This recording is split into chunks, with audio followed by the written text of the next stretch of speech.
Você sabe o que é psoríase? Um casal que encontrei no supermercado com certeza não sabia. E o desconhecimento provocou uma postura absurda. A humilhação de uma mulher que, numa crise da doença, apresentava crostas brancas na cabeça, na região das orelhas e do pescoço. O casal, com medo de ser contagioso, pedia que ela fosse embora. Uma cena lamentável. Claro que eu intervi e quem deixou o local sem as compras foi o casal desrespeitoso.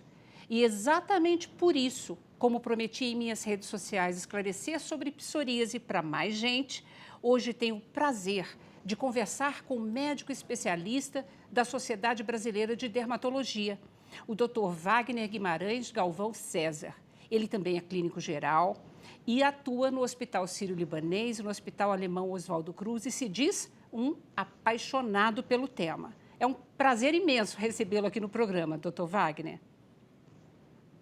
Obrigado pelo convite para falar de um tema que me é tão querido. Então, vamos começando a explicar, então, para a população o que é psoríase e que não é uma doença contagiosa. Psoríase é uma doença inflamatória, que eu gosto de brincar que eu estou de camarote assistindo a primeira manifestação, que em geral é na pele. Mas hoje a gente entende como uma doença sistêmica. Então, uma parte razoável dos pacientes, até 40%, tem comprometimento de articulações, e a gente já tem várias outras manifestações e comprometimentos cardiovascular, fígado, entre outros, que a gente entende como uma doença do corpo inteiro, mas em geral começa pela pele. E ela causa frequentemente essas placas, da forma mais típica, vermelhas, que descamam e que são tão comprometedoras na qualidade de vida das pessoas. E essas placas avermelhadas, elas coçam, elas ardem e elas podem aparecer em qualquer região do corpo ou tem uma predileção? Existe a forma mais clássica, a maior, o mais comum, principalmente nas fases iniciais, são placas nos cotovelos, nos joelhos. Pode pegar couro cabeludo, mas ela pode pegar de outras formas, inclusive, em virtualmente toda a área da pele. Então tem gente que tem na virilha, tem gente que tem no corpo inteiro, tem gente que tem na face, nas unhas é muito comum. Então, acho que é legal a gente explicar já nesse começo, para depois a gente partir para o diagnóstico e tratamento, essas outras formas. O senhor falou unha. Pode dar na unha a ponto de descolar uma unha? Pode, tem muitas formas que podem dar na própria unha. Ela pode espessar, descolar a unha, ela pode deixar a unha irregular, distrófica, quer dizer, ela perde a forma da unha.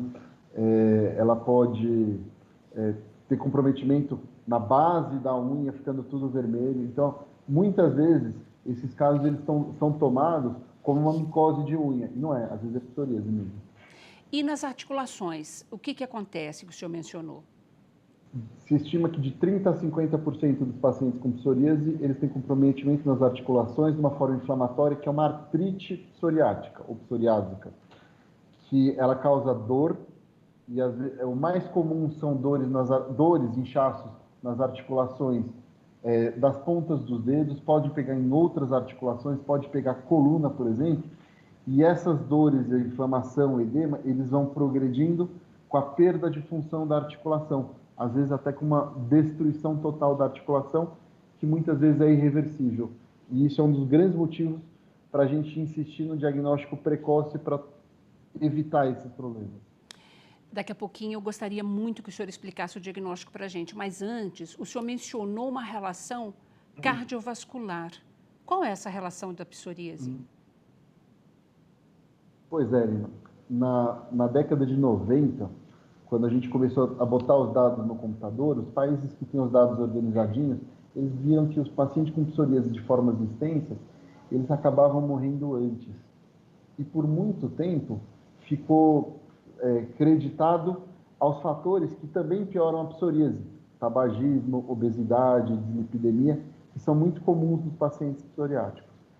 Aí, quando eles começaram a comparar com grupos de pessoas que tinham os mesmos fatores de risco, eles viram que o paciente de psoríase continuava morrendo antes.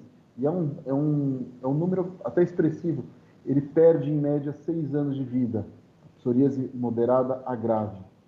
E quando foi se ver, eles morriam por doença cardiovascular. E houve alguns estudos ali no começo dos anos 2000 que viram inflamações específicas em vasos do coração que eram inflamações compatíveis com psoríase. Então, hoje a gente já tem um entendimento que a gente está vendo a ponta do iceberg, mas tem muito mais ali embaixo. Por isso é que o senhor menciona a importância do diagnóstico ser o mais precoce possível. Sim, o diagnóstico e conduzir esse caso entendendo todas essas variáveis, que também é um problema no lado médico. Muitas vezes os médicos ainda não têm esses conceitos. Só para dar um detalhe, formas graves de psoríase entraram num cálculo de risco de infarto. Aquele mesmo que a gente vê o colesterol, diabetes, está lá a psoríase. Nossa, que interessante isso. Agora, doutor, como é que se faz o diagnóstico, afinal de contas, da psoríase? A maior parte do diagnóstico de psoríase é clínico, ou seja, o médico, em geral o dermatologista, ele conhece e reconhece as lesões. Não precisa de maiores exames para o diagnóstico da psoríase. Para a parte da artrite psoriática, muitas vezes a gente usa imagens radiológicas, ultrassom, raio-x, ressonância, para ver o comprometimento das articulações e às vezes até alguns examezinhos de sangue para afastar outras doenças. Mas o diagnóstico da psoríase, em geral, é clínico. Quem sabe, faz o diagnóstico. Tá. Agora, nós temos como tratar a psoríase hoje em dia? Eu sou entusiasta. Houve uma verdadeira revolução nos tratamentos disponíveis para psoríase. E até dando crédito a quem merece, o Brasil, que demorou muito para entrar, em 2018, ele houve uma incorporação de tratamentos avançados para casos graves e refratários a outros tratamentos, que possibilitou a gente, pelo SUS, dar medicamentos muito bons, muito avançados para quem precisa. E até teve um bônus ali no começo desse ano, de uma incorporação de mais uns remédios. Então, hoje a gente tem no SUS 5 opções para esses casos graves e refratários. Nossa, que bom que o senhor mencionou, então, que era a minha próxima pergunta. Se esses tratamentos mais avançados estavam disponíveis pelo SUS, pelo Sistema Único de Saúde. Esses medicamentos já foram incorporados no SUS. E em relação ao sistema de saúde suplementar, convênios, isso está em discussão aberta. Existe uma consulta pública em andamento. Depois, Lina, até me comprometo, através de você, fornecer os links e até os materiais, porque as pessoas podem se posicionar e pleitear isso. Eu fui discutir na ANS lá em março, a gente teve uma reunião técnica, houve uma decisão preliminar favorável, mas a Agência Nacional de Saúde Suplementar está aberta a ouvir as pessoas. E as pessoas falando, quem precisa falando, profissionais da saúde falando, faz muita diferença para eles. Então, eu faço essa parte aí. Vamos nos manifestar, porque senão a gente fica a reboque de algum administrador que às vezes não tem o entendimento de quem tem um problema, de quem convive com alguém com problema tem. Nossa, mas com certeza o senhor pode contar comigo, com o programa, faz muito bem, né? Porque é fundamental mesmo que as pessoas saibam, quem necessita se manifeste, porque os planos de saúde, naturalmente, se esse medicamento, inclusive, já está pelo SUS, tem que ser coberto pelos planos de saúde, né? Pelas seguradoras, com certeza. Olha que interessante. É saúde suplementar. Então, teoricamente, a pessoa está pagando para ter alguma coisa além do SUS. E o SUS deu esse passo de boa fé e de boa vontade, que tem toda uma parte de análise econômica e está tudo direitinho. Pelo menos aqui em São Paulo, a gente consegue que funcione muito bem. E não seria lógico que a saúde suplementar não ofereça nem o mínimo que o SUS oferece. Concordo com você. Me diga uma coisa, é comum a psoríase na população brasileira? Estudo no Brasil, 1,3% das pessoas têm psoríase. E isso está envolvendo as formas leves e moderadas a grave, que a gente acaba juntando. Se acredita que 80% são formas leves, mas isso aí varia um pouquinho, porque assim, as populações que têm origens mais caucasianas, europeias, têm uma incidência normalmente um pouco maior de psoríase. Por um outro lado, as populações que pegam mais sol tem menos psoríase. Então, a gente tem menos psoríase no norte e nordeste, mais psoríase sul-sudeste, menos psoríase no litoral, mais psoríase para o interior. Entendi. Agora, dizem que a psoríase pode dar em qualquer fase da vida, mas que tem uma predisposição, né, a acontecer antes dos 30 e após os 50 anos. Isso é um fato? Você fez a lição de casa bonitinha. Pode acontecer em neném, a gente tem alguns casos, mas ela tem 2 picos, um pico bimodal que a gente chama.